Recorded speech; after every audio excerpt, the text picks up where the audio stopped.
Hello दोस्तों, before sleep series में आप सभी लोगों का बहुत-बहुत स्वागत है। मैं मनोज कुमार आज आप लोगों के साथ में डे 13 के करंट अफेयर्स के सभी इंपॉर्टेंट टॉपिक को मैं डिस्कस करूंगा, उनके एमसीक्यूज को भी मैं डिस्कस करूंगा। तो सभी लोग जिन लोगों ने अभी तक इस चैनल को सब्सक्राइब नहीं किया है, वो सब्सक्राइब कर लें। जिन्होंने शेयर नहीं किया है, वो शेयर करके इस सेशन को और अच्छा बनाने में अपना योगदान दें। ये बात आप अच्छे तरीके से जानते हो कि करंट अफेयर के बिना यूपीएससी कुछ भी नहीं है। यूपीएससी क्वालिफाई करना है तो आपको करंट अफेयर बहुत स्ट्रांग होना चाहिए और करंट अफेयर का रोल काफी इंपॉर्टेंट है।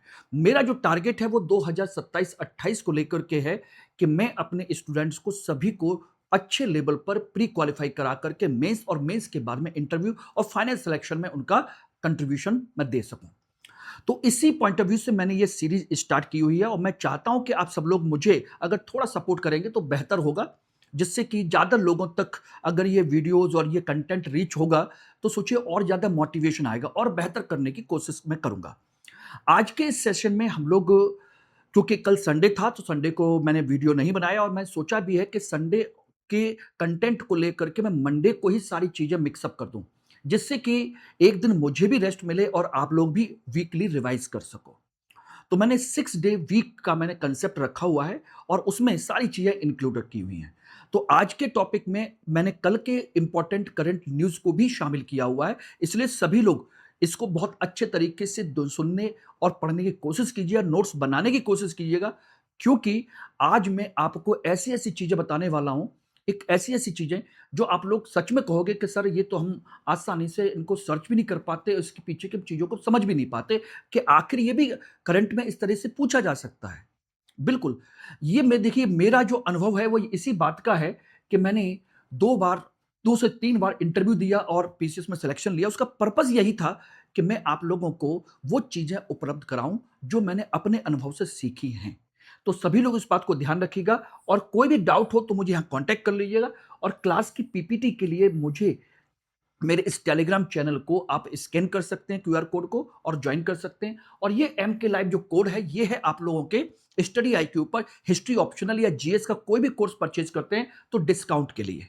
ओके, तो चलिए आज का सेशन हम स्टार्ट करते हैं और बहुत इंपॉर्टेंट क्वेश्चंस होने वाले हैं। मैं आज कुछ भी नहीं बताऊंगा कि पहला, पांचवां, छठा, सातवां, आठवां कितने क्वेश्चंस हैं और कौन सा क्वेश्चन इंपॉर्टेंट है। हर क्वेश्चन इसमें इंपॉर्टेंट है, लेकिन हाँ, सारे क्वेश्चंस देखोगे, सारे टॉपिक देखोगे, तब आपको समझ में आएगा कि रियली में सर आउटस्टैंडिंग है।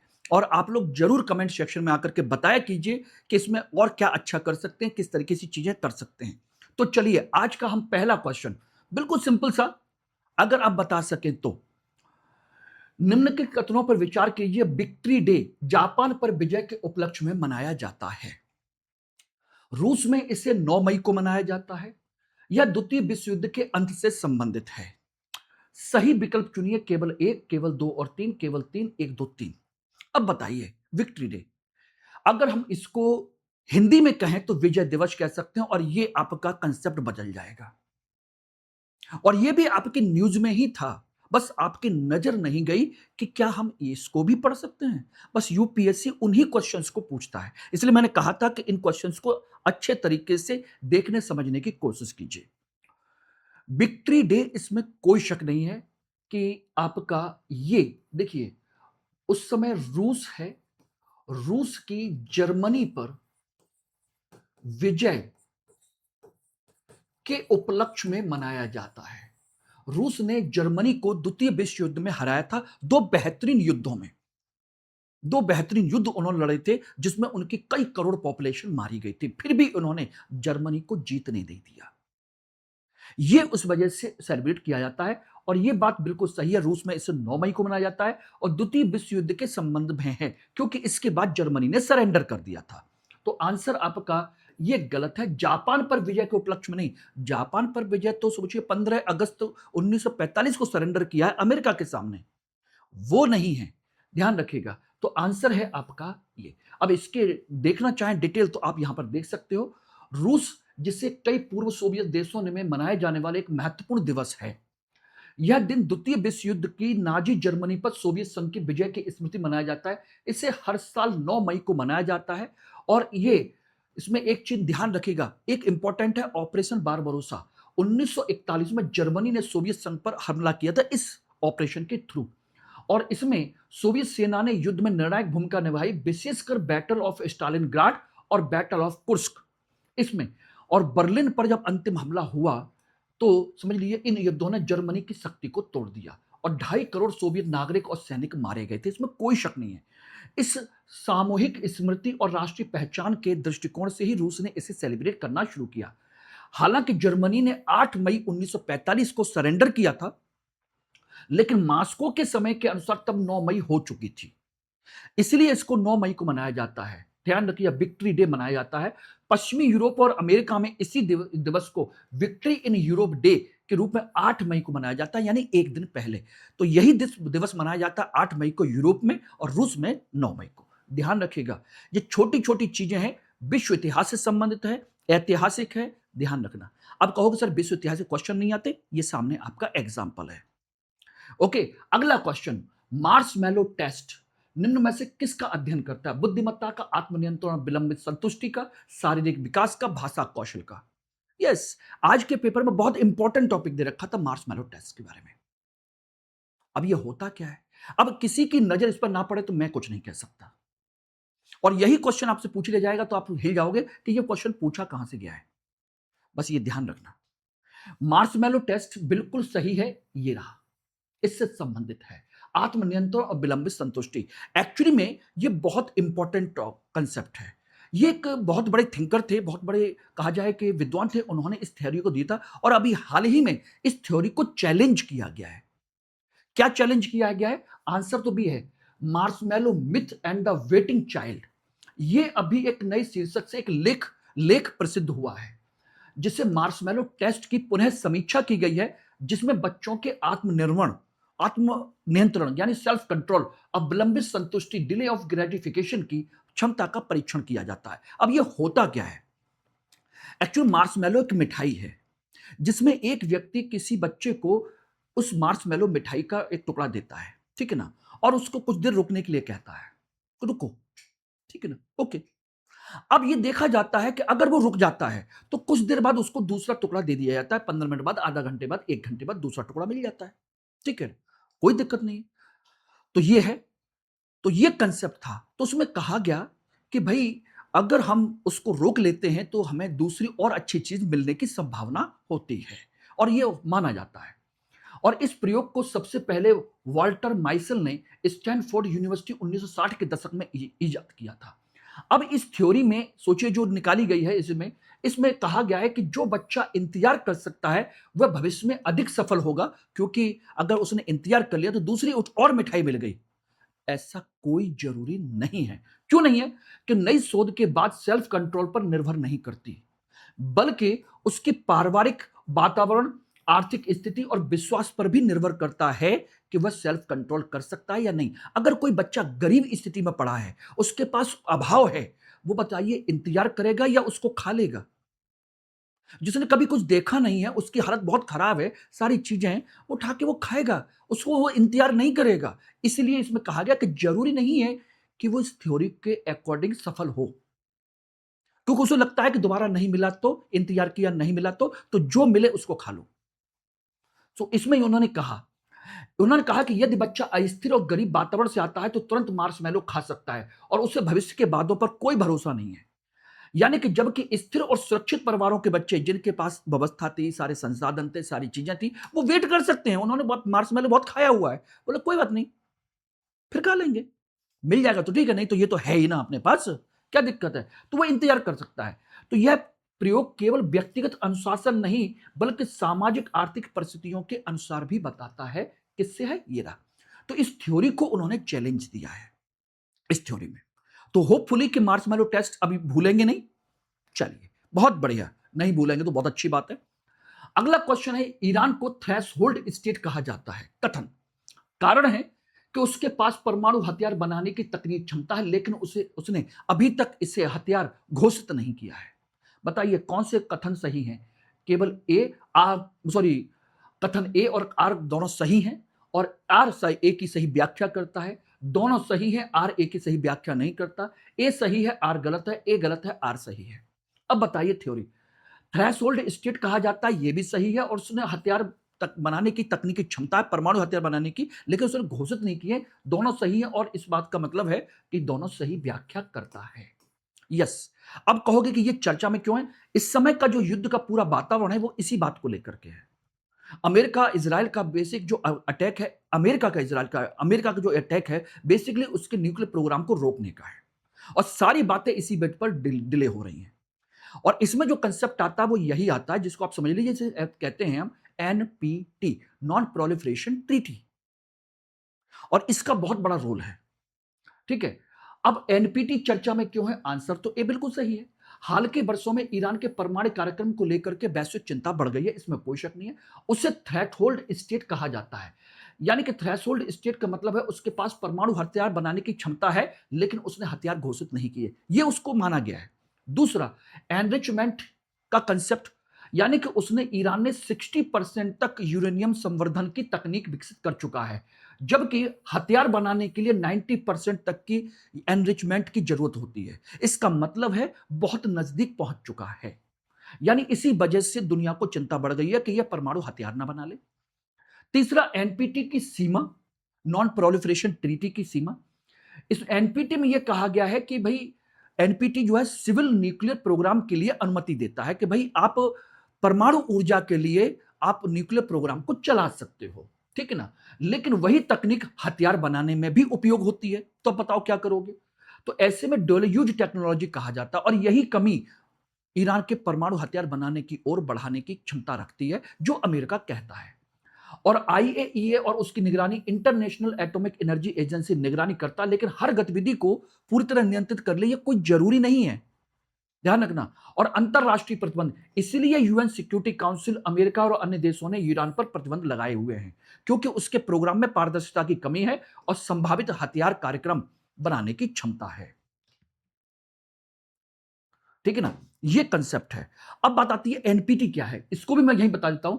परमाणु अप्रसार संधि एक अंतरराष्ट्रीय संधि है जो 1968 में बनी थी, 70 में लागू हुई। इसका उद्देश्य है परमाणु हथियारों के प्रसार को रोकना। इसमें तीन चीजें हैं। नॉन प्रोलिफरेशन, यानी जिन देशों के पास परमाणु हथियार नहीं है वो अब विकसित नहीं कर सकते, यानी कि 1968 से पहले जिनके पास थे वो रख सकते हैं, ये रहे, ठीक है ना। और उसके बाद कोई हथियार नहीं रख सकता, नहीं विकसित नहीं कर सकता।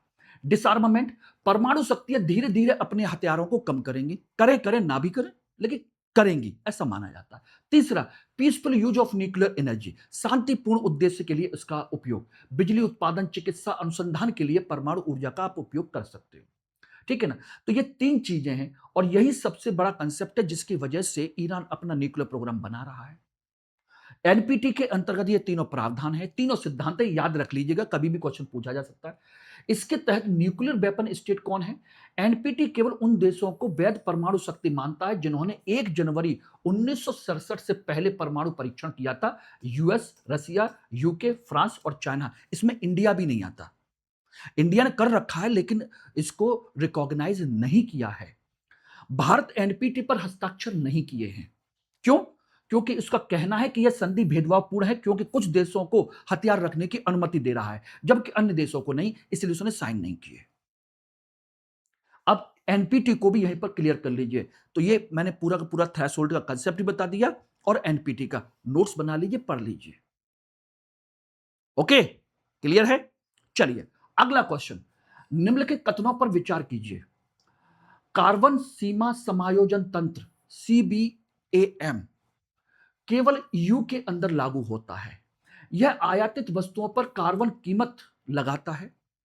इसका उद्देश्य है वैश्विक उत्सर्जन को कम करना। इसमें से कितने कथन गलत हैं? केवल एक, केवल दो, सभी तीन और कोई नहीं। अभी हाल ही में आपने सुना होगा कि भारत और यूरोपीय यूनियन एक फ्री ट्रेड एग्रीमेंट कर रहे हैं, उसमें यह क्लॉज आया है, और आज के न्यूज़पेपर में भी इसको लेकर के चर्चा दे रखी है, उसको पढ़िएगा। कार्बन सीमा समायोजन तंत्र, और इसके अनुसार पूछा गया कितने गलत हैं। कौन कौन से गलत है नहीं, कितने गलत हैं। एक गलत है, दो गलत है, तीन गलत है, ठीक है ना। तो इसमें सबसे पहली चीज तो यह है कि ईयू के अंदर लागू नहीं होता, ईयू के बॉर्डर पर लागू होता है। जो भी आयात किया जाएगा उस पर यह कार्बन टैक्स लगाया जाएगा। तो यह तो गलत है। इसमें आयातित वस्तुओं पर कार्बन कीमत लगाई जाती है, जितना कार्बन इस्तेमाल हुआ उसी के हिसाब से लगाया जाएगा। बिल्कुल सही है। और इसका उद्देश्य वैश्विक उत्सर्जन को कम करना। यस, ठीक है ना। तो आंसर हो गया ए, यानी कि ये सही है, ये सही है, ये गलत है। इसका मतलब आंसर ए है और ये आंसर आपका बन जाता है। ये दोनों बिल्कुल सही है, ठीक है ना। ये ध्यान रखिएगा। अब कार्बन बॉर्डर एडजस्टमेंट मैकेनिज्म कहते हैं, ठीक है। यह यूरोपीय संघ की नीति है जिसके तहत उन आयातित वस्तुओं पर कार्बन कीमत यानी कार्बन टैक्स लगाया जाता है जिनके उत्पादन में अधिक कार्बन का उत्सर्जन हुआ है। पहली बात। दूसरा, यदि यूरोपीय उद्योग कार्बन टैक्स देते हैं तो विदेशों से आने वाले उत्पादों पर भी कार्बन टैक्स लगना चाहिए। अगर सोचिएगा, यूरोपीय देश कार्बन टैक्स देते हैं अपने देश में किसी वस्तु को बनाने पर, तो अगर कोई विदेशी वस्तु आ रही है तो उस पर कार्बन टैक्स क्यों ना लगाएं? क्योंकि वो दे रहे हैं तो उसकी भरपाई भी कर सकते हैं। ये रहा कंसेप्ट। इससे क्या होगा? इससे यूरोपीय उद्योगों को जो नुकसान होता है, डबल नुकसान होता है, वो नहीं होगा। और कंपनियों का प्रदूषण वाले देशों में उत्पादन शिफ्ट भी नहीं करना पड़ेगा, यानी कि बाहर से बनवाना नहीं पड़ेगा। ये कंसेप्ट है। इसे कहते हैं कार्बन लीकेज, यानी कि कंपनियां अपने कड़े पर्यावरण नियमों से बचने के लिए दूसरों देशों में चली जाती हैं और वहां से वस्तु बना करके ले आती हैं। इसलिए इन्होंने ये लगाया, ठीक है ना। स्टार्टिंग में ये स्टील है, सीमेंट है, एल्यूमिनियम है, फर्टिलाइजर है, हाइड्रोजन है, इलेक्ट्रिसिटी है, ऐसे सेक्टर इसमें शामिल हैं।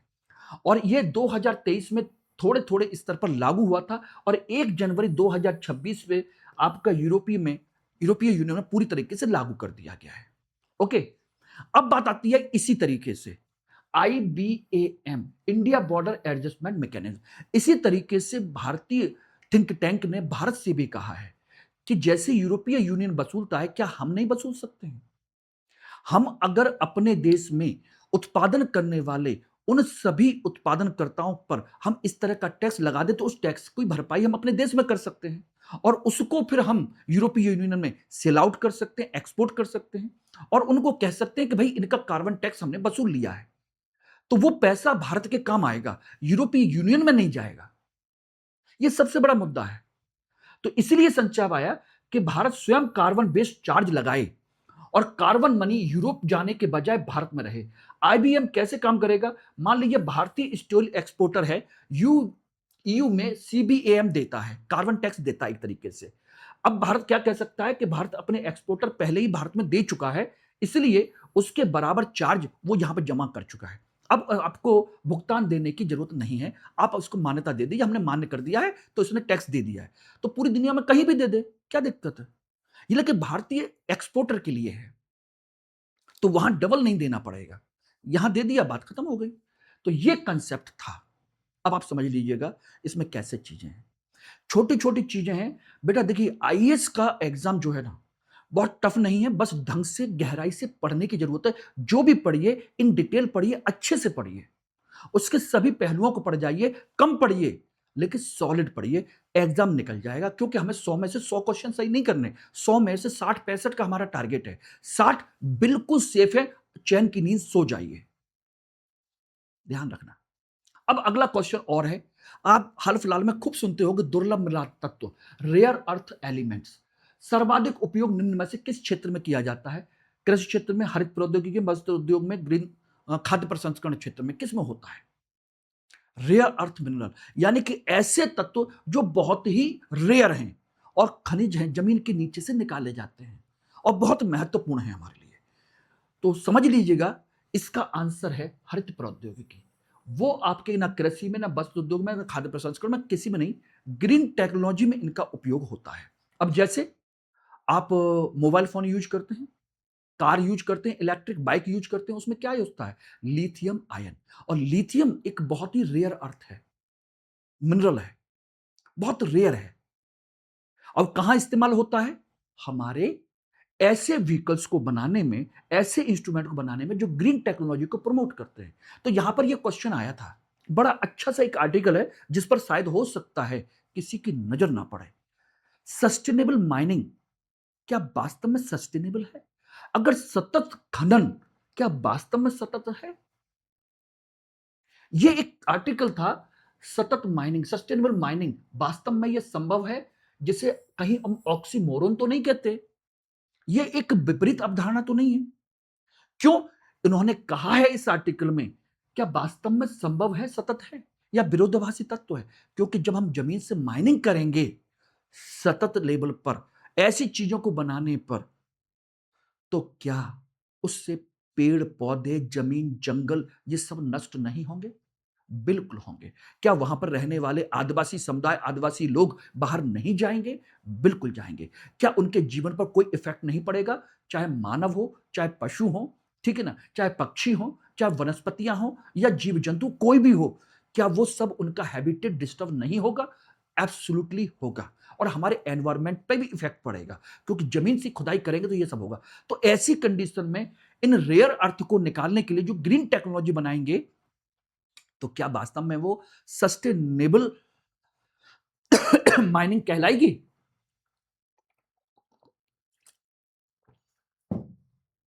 बताइए, कहलाएगी क्या? नहीं। इसीलिए ध्यान रखना, इसीलिए चर्चा में आया ग्रीन एनर्जी भी खनन पर निर्भर है। जैसे सोलर पैनल है, पवन ऊर्जा है, इलेक्ट्रिक वाहन है, सबके लिए lithium, cobalt, copper, rare earth elements की जरूरत होती है, जिन्हें हम लो कार्बन फ्यूचर कहते हैं, क्योंकि इनसे हम भविष्य में कार्बन कम उत्सर्जन करेंगे। लेकिन यह बिना माइनिंग के संभव नहीं है। अगर असतत खनन खनन जो होता है, अनसस्टेनेबल खनन, उससे गैर नवीकरणीय संसाधनों का दोहन, पर्यावरण प्रदूषण, जैव विविधता का विनाश, भूमि क्षरण, जो भी निकाले जाते हैं वो वापस नहीं आते। बात समझना, जो हम खुदाई करते हैं उससे क्या पर्यावरण प्रदूषण होता है, जैव विविधता का नाश होता है, भूमि क्षरण होता है, ये कभी वापस आते हैं? जमीन के अंदर वापस चले जाएंगे? नहीं जाएंगे। अब इसमें एक दूसरा कंसेप्ट भी है, वीक सस्टेनेबिलिटी, कमजोर। यूनाइटेड नेशन और इंटरनेशनल एनर्जी एजेंसी आईईए ने जैसे संस्थानों ने एक विचार दिया कि यदि खनन से प्राप्त संसाधन जो भी मिलते हैं, जैसे उसका शिक्षा, इंफ्रास्ट्रक्चर, मानव पूंजी में निवेश किया जाए, जो भी हम वहां से निकालें, उससे हम जो कुछ भी कमाएं, उसका एक बड़ा हिस्सा हम इंफ्रास्ट्रक्चर में, एजुकेशन में, कैपिटल में इन्वेस्ट किया जाए, तो इससे कुछ हद तक सस्टेनेबल माना जा सकता है। बात समझना, इसका मतलब सस्टेनेबल माइनिंग की वास्तविकता है कि समस्या यह है कि उससे खनिज वापस नहीं बनते, आपका पर्यावरण वापस नहीं आता, सारी चीजें वापस नहीं आती। रिसाइकलिंग रेट बहुत कम है इन सारे के सारे मिनरल्स का, 5% से भी कम है। इसका समाधान यही है कि हम हरित ऊर्जा से माइनिंग जो करते हैं इन सारी चीजों को, इससे हमें जो फायदा मिलेगा, स्थानीय भागीदारी के विकास के लिए खर्च किया जाए, तो हम इसे सतत बना सकते हैं।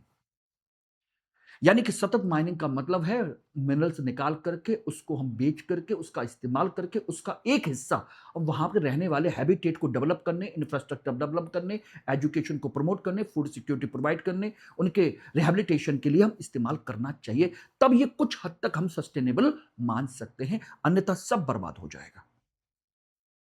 ओके, अगला क्वेश्चन, मिशन दृष्टि। ये तो आपने पढ़ा होगा, नहीं पढ़ा तो पढ़ लीजिए। कि संदर्भ में निम्न कथनों पर विचार कीजिए। यह विश्व का पहला ऑप्टोसार उपग्रह है।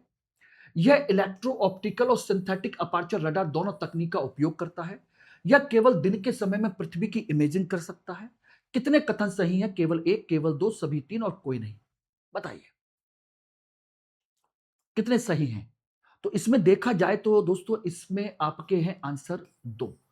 ये बिल्कुल सही है और ये भी सही है, ये गलत है। यानी कि ये दिन के समय नहीं बल्कि कभी भी और किसी भी मौसम में, किसी भी मौसम में, ये समझ लेना, कभी भी दिन हो या रात, किसी भी मौसम में इमेजिन कर सकता है। ये गलत है। ये पहला है, इसमें कोई शक नहीं है। अब इसकी चर्चा क्यों आई? देखिए, इसकी चर्चा इसलिए आई कि अभी हाल ही में बेंगलुरु स्थित अंतरिक्ष स्टार्टअप गैलेक्स आई ने विश्व का पहला ऑप्टो स्टार सैटेलाइट मिशन दृष्टि के तहत सफलतापूर्वक प्रक्षेपित किया। किससे किया है? प्राइवेट कंपनी जो स्पेस एक्स है, उसके फाल्कन 9 रॉकेट के माध्यम से इसको सफलतापूर्वक लॉन्च किया है। और यह मिशन दृष्टि है क्या? यह विश्व का पहला ऑप्टोसार आपका उपग्रह है जो इलेक्ट्रो ऑप्टिकल और सिंथेटिक अपर्चर रडार दोनों तकनीकों का इस्तेमाल करता है। ऑप्टिकल जो सेंसर होता है, इलेक्ट्रो ऑप्टिकल, ये सामान्य कैमरे की तरह पृथ्वी की तस्वीरें लेता है। ये दिन में तस्वीर ले सकता, रात में नहीं ले सकता, और मौसम खराब है तो नहीं ले सकता। लेकिन सिंथेटिक अपर्चर रडार यह माइक्रोवेव संकेतों के माध्यम से उपयोग करता है और किसी भी कंडीशन में, चाहे बादल हो या ना हो, दिन हो या रात हो, उस रेडिएशन के माध्यम से सारी चीजों की इंफॉर्मेशन निकालता है, उनके इमेजिंग बना सकता है और दिन रात समय में दोनों में कार्य करता है। खराब मौसम में भी इमेजिंग इसके माध्यम से संभव है। तो दोनों को मिक्सअप करके ये बनाई गई है इलेक्ट्रोसार, ऑप्टोसार टेक्नोलॉजी। इसलिए दोनों टेक्नोलॉजी का इस्तेमाल करने के बाद यह सटीक डाटा हर मौसम में हमें दे सकता है, इसीलिए यह ऐसा है। ये रहा। और विश्व का पहला उपग्रह है जो बेंगलुरु के एक स्टार्टअप ने बनाया है। अब बताइए, ये सारी चीजें आपकी क्लियर हो गई। अब आते हैं कुछ इंपॉर्टेंट टॉपिक जिनको आपको पढ़ना है। देखिए, एक टॉपिक है जीवाश्म ईंधन से दूर जाने की दिशा में पहला अंतरराष्ट्रीय सम्मेलन।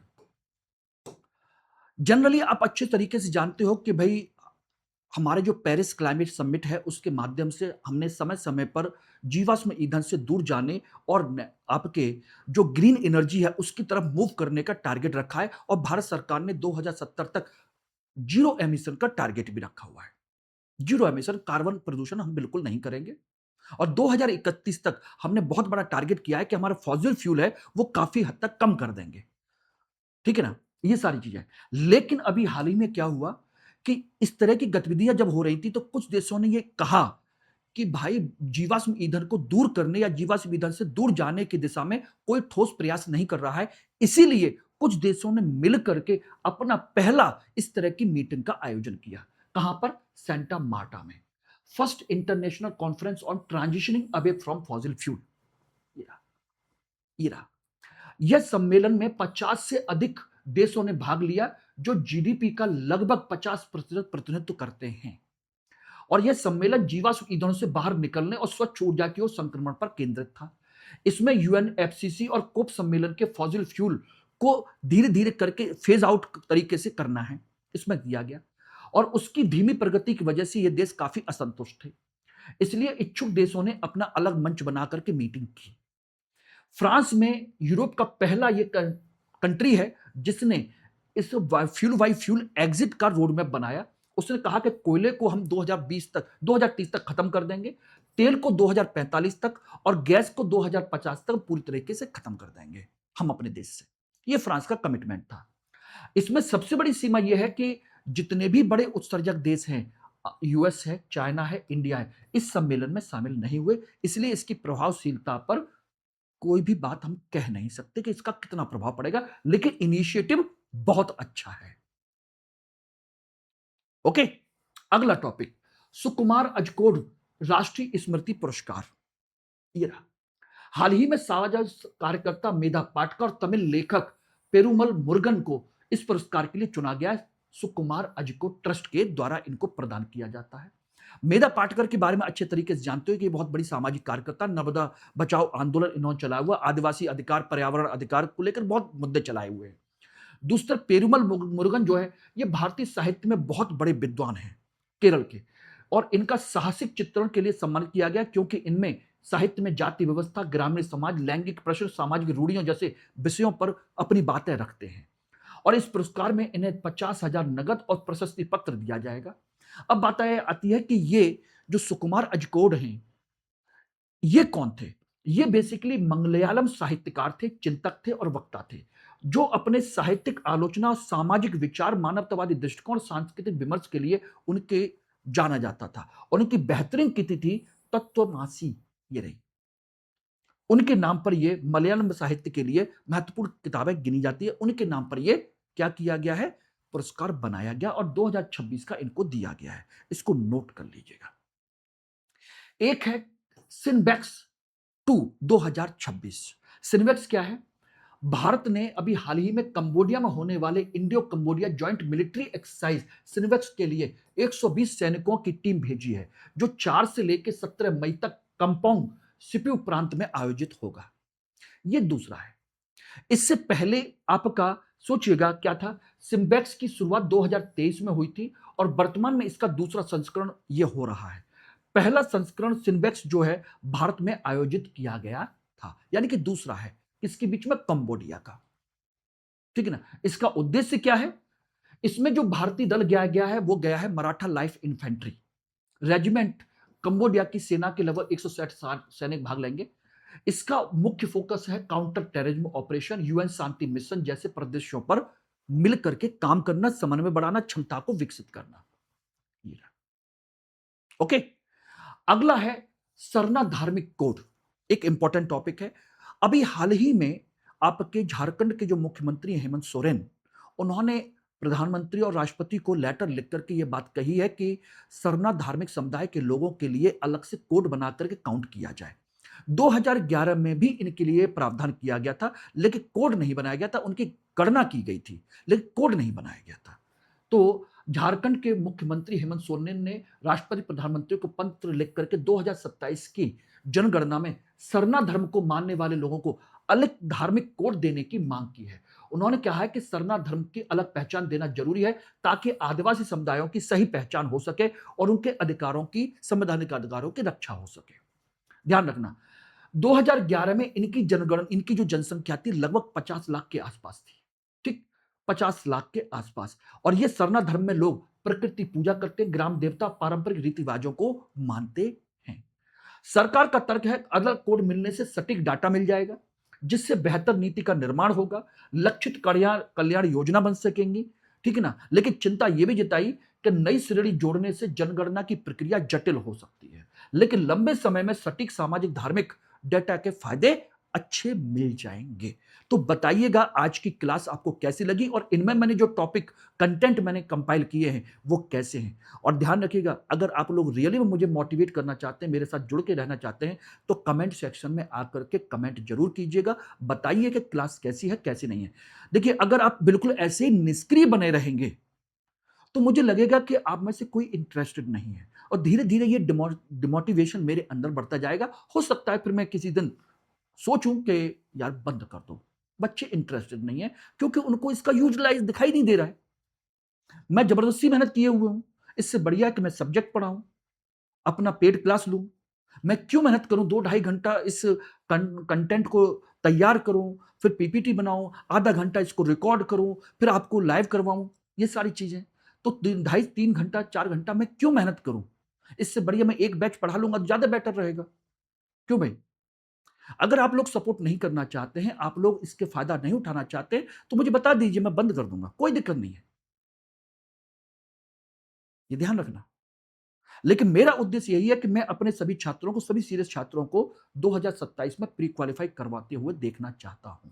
वो रहना चाहे ऐसे छात्र जिनको लगता है कि केवल इंग्लिश मीडियम में ही अच्छा कंटेंट मिल सकता है, मैं उस मिथक को तोड़ना चाहता हूं। हिंदी मीडियम का रिजल्ट चाहिए मुझे। चलिए, थैंक यू वेरी मच।